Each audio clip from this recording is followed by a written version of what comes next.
Existem várias coisas sobre a Coreia do Norte que o mundo não conhece, muito por conta do intenso controle que o governo tem sobre seus cidadãos e também pela maneira como eles recebem os estrangeiros. Porém, devido a imagens de satélite, aos norte-coreanos que conseguiram fugir para outros países e ao pequeno número de pessoas que já visitaram o local, é possível saber um pouco mais sobre a misteriosa Coreia do Norte.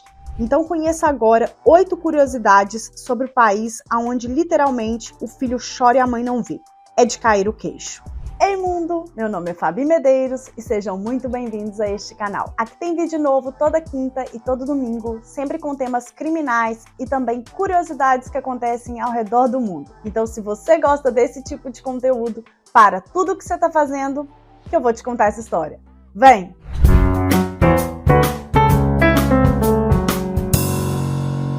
Bom, gente, então vamos falar sobre a polêmica e sinistra Coreia do Norte. Pois é, vai ter muita coisa que eu infelizmente, não consigo trazer para esse vídeo, porque senão o vídeo não vai ficar nem no ar, mas tudo que eu acho que está dentro das diretrizes e políticas do YouTube, eu vou colocar nesse vídeo, eu acho que não vai ter problema, porque realmente, gente, lá o negócio é sinistro. Então, assim, número 1, vamos começar com uma coisa bem brandinha, é que eles estão no ano 111 e não em 2023, como o restante do mundo. E por que isso? Porque a Coreia do Norte, ela baseia seu calendário de acordo com o nascimento de Kim Il-sung. Gente, eu vou falar, infelizmente, provavelmente, devo estar falando errado, mas eu procurei dentro de todas as traduções, julguei no tradutor também, e o que saiu foi isso. Então me perdoe para quem fala coreano, quem entende da língua, eu não falo, então esse é o meu máximo, assim. Então Kim Il-sung, ele nasceu no dia 15 de abril de 1912, e foi a partir do nascimento dele que começou a contagem dos anos lá. Então, por conta disso, eles estão no ano 111. O motivo deles terem um calendário diferente diz respeito à ideologia que eles seguem, chamada de Juche, que significa autossuficiência em coreano. De acordo com Kim Il-sung, a base dessa doutrina é que os norte-coreanos eles rejeitam a dependência dos outros. Eles acreditam na própria força deles e eles acreditam também que eles têm que usar o próprio cérebro. Então, por isso, uma das formas, apenas uma delas, de demonstrar que eles são independentes do resto do mundo é ter o próprio calendário. Número 2. Na Coreia do Norte, as eleições possuem apenas um candidato. Sim, gente, na cédula de votação, quando você vai lá votar, só tem apenas um candidato para você votar, que no caso é o atual líder Kim Jong-un.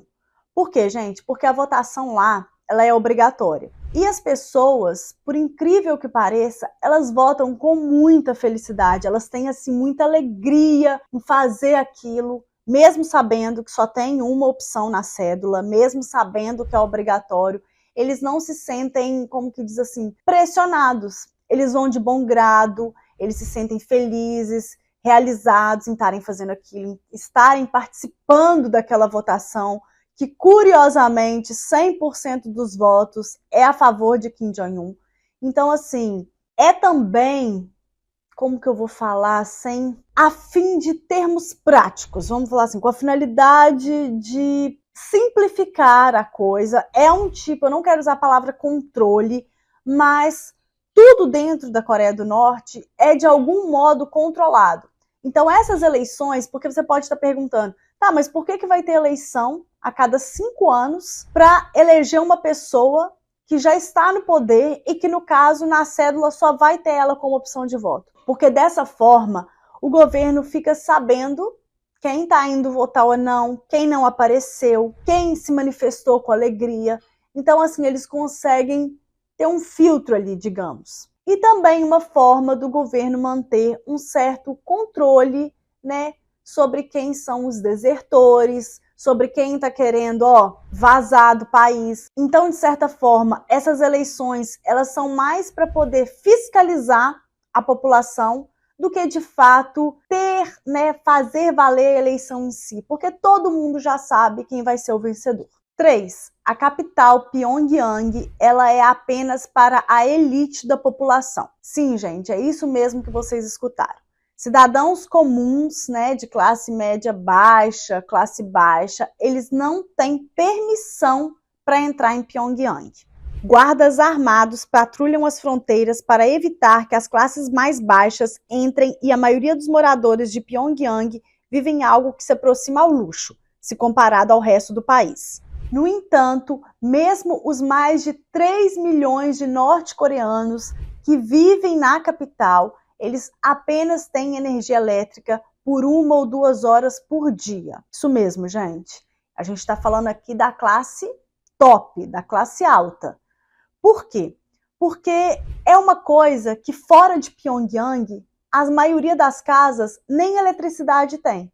Então, se você pensar que você vai ter o direito de ter 1 ou 2 horas de eletricidade por dia, você está no privilégio. Inclusive, durante o inverno, essa energia ela desaparece, né? Essa eletricidade. Então, eles têm que ficar combatendo o alto inverno, as temperaturas chegam a 17 graus Celsius negativos e eles têm que ficar lutando com esse inverno rigoroso sem eletricidade. Então, vocês imaginem como deve ser difícil viver num país desses. Mas apesar dos problemas com a energia, a cidade de Pyongyang é surpreendentemente bonita vista de cima, com seus edifícios de cor pastel e o rio que cruza a cidade. 4. O transporte público na Coreia do Norte ele é praticamente de graça.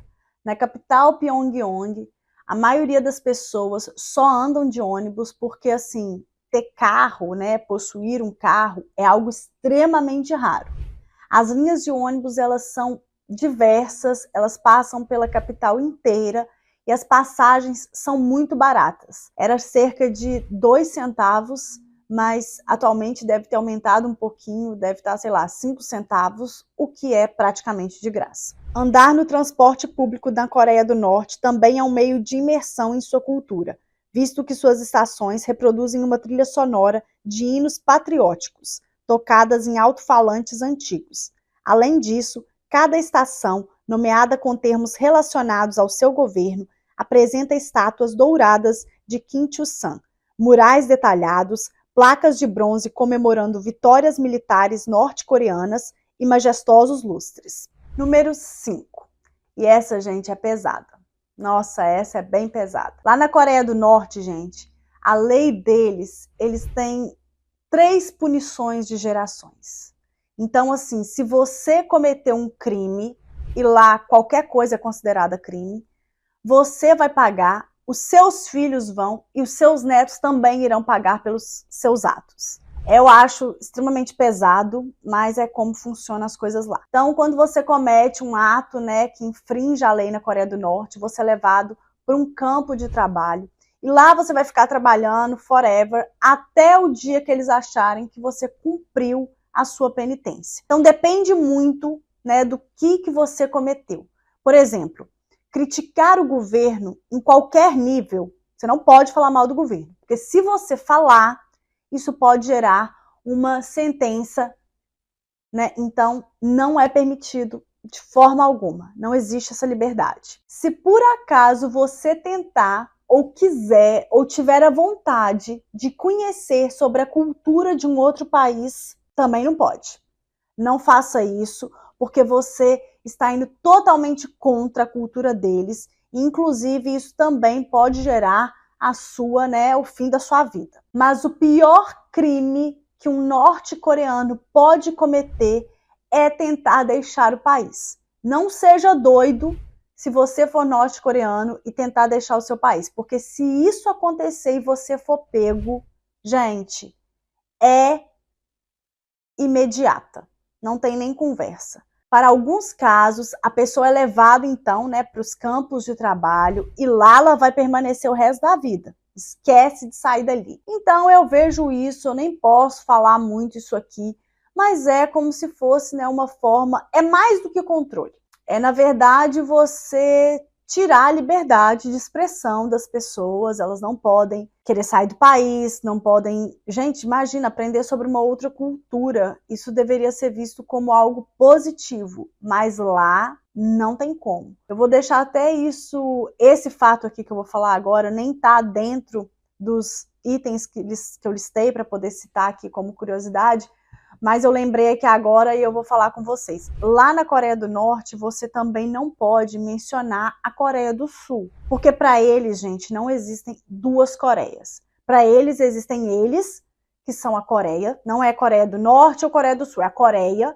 E a Coreia do Sul tem um outro nome, República Federativa. Eu não lembro mais, gente, porque isso não estava nem na pauta. Mas enfim, não é chamado de Coreia do Sul. E lá você não pode mencionar o país como Coreia do Norte. É só Coreia. Então, se alguém, por acaso, estiver indo visitar a Coreia do Norte, eu sei que as agências, né, que são todas também juntas com o país, é tudo um fechamento ali, você não chega lá com qualquer agência, você não compra uma passagem e vai para a Coreia do Norte, desembarca, você tem toda uma agência que você tem que contratar, que eles, né, têm ali uma familiaridade com o governo e vão entrar em contato com o governo, então assim, não é fácil visitar o país também não.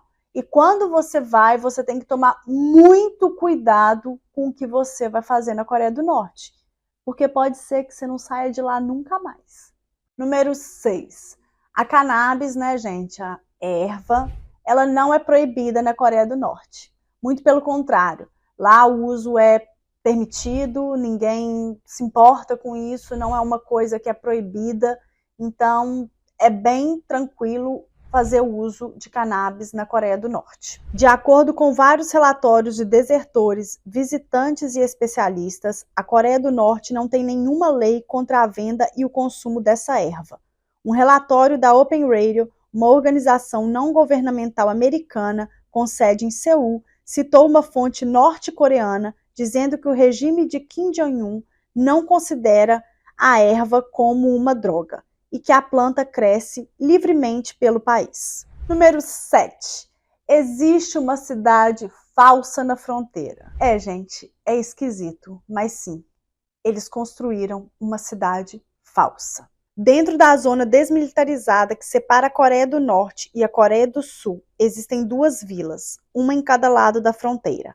Construída na década de 1950, a Aldeia do Norte de Kim Jong-dong possui edifícios de vários andares, que abrigam 200 famílias que passam seus dias trabalhando nas fazendas, indo à escola e vivendo de forma feliz. Pelo menos essa é a história oficial que o governo norte-coreano conta ao mundo. Só que, na realidade, essa cidade, Kim Jong-dong, é uma cidade falsa e desabitada. Ninguém mora lá. Ela foi construída para mostrar o suposto sucesso econômico da Coreia do Norte e atrair os desertores do Sul. Mas se você olhar de perto, você vai ver que as janelas não têm vidros e que as luzes, né, que acendem, elas funcionam supostamente com um temporizador automático. E as poucas pessoas que, né, são vistas assim, avistadas de longe ou às vezes, né, do alto, são na verdade funcionários, são trabalhadores que vão para lá varrer a cidade para demonstrar, né, que está tendo um movimento, que ela está habitada. Só uma impressão, gente, é só para passar uma impressão, mas ninguém mora lá. É totalmente deserta, sabe? Cidade fantasma. Número 8. Ele só tem 4 canais de televisão. Pois é, gente. E além disso, 2 só funcionam aos finais de semana. Ou seja, a maior parte do tempo, ou você tem o canal A ou você tem o canal B. Então, por esse motivo, as novelas sul-coreanas, elas são extremamente, né, um dos itens mais contrabandeados no país, porque as pessoas elas querem ter um pouco mais de opção. Os 4 canais disponíveis são estatais e destes, apenas a televisão central coreana é transmitida para o mundo exterior. 2 dos outros canais possuem fins educacionais e o mais recente, lançado em 2015, é um canal esportivo. Bom, esse foi o caso de hoje, eu espero que vocês tenham gostado. Se você gostou, por favor, deixe seu like, se inscreva aqui nesse canal que é de extrema importância. Tem vídeo toda semana. Gente, me contem aqui nos comentários o que vocês acharam dessas curiosidades que acontecem na Coreia do Norte. Se vocês já sabiam dessas regras. Eu, particularmente, fiquei extremamente chocada com algumas delas. Achei, assim, bem pesada mesmo. Mas, e vocês? O que vocês acham? Comentem aqui embaixo que eu vou gostar de saber. Gente, é isso. Redes sociais, para quem quiser me seguir por lá, deixa muito comentário para engajar. E é isso. A gente se vê então num próximo vídeo.